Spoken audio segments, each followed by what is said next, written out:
Le président voulait parler de patriotisme républicain, mais ce sont les mots communautarisme et séparatisme qui ont fait le plus réagir l'opposition.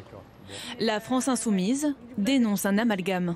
Si c'est pour cibler ceux qui, par exemple, dénoncent les violences policières, les discriminations racistes, qui ont manifesté samedi, le moins qu'on puisse dire, c'est que ça tombe à côté. Parce que si vous étiez à la manifestation de samedi, c'est au contraire des gens qui demandent à ce que les principes républicains vaillent pour tout le monde, la liberté, l'égalité, la fraternité.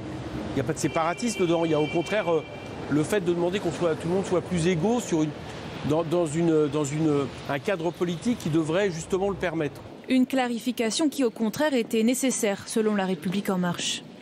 Je pense que c'était aussi pour répondre à cela, à des comportements inacceptables de la part de certains qui se servent de la cause du combat contre le racisme pour véhiculer d'autres idées qui sont tout aussi dangereuses pour la République. Ce combat contre le racisme, nous devons tous le mener ensemble. Il ne doit pas servir telle ou telle cause pour faire scission ou sécession avec la République.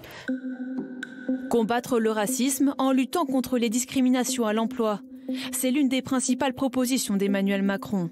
Mais Marine Le Pen ne veut pas de statistiques ethniques à l'américaine.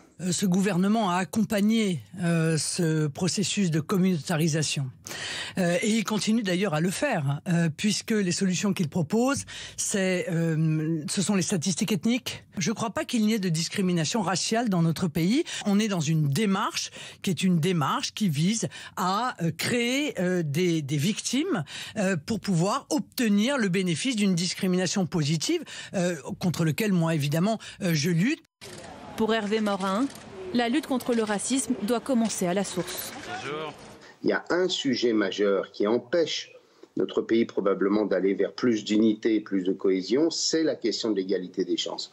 Que des enfants issus de milieux modestes, quelle que soit leur couleur de peau, puissent autant que les autres accéder à l'école, à l'université, aux grandes écoles, et on sait très bien à quel point ça n'est pas le cas en France. Et je pense que c'est ce sujet-là qui doit être au cœur de nos préoccupations des prochains mois.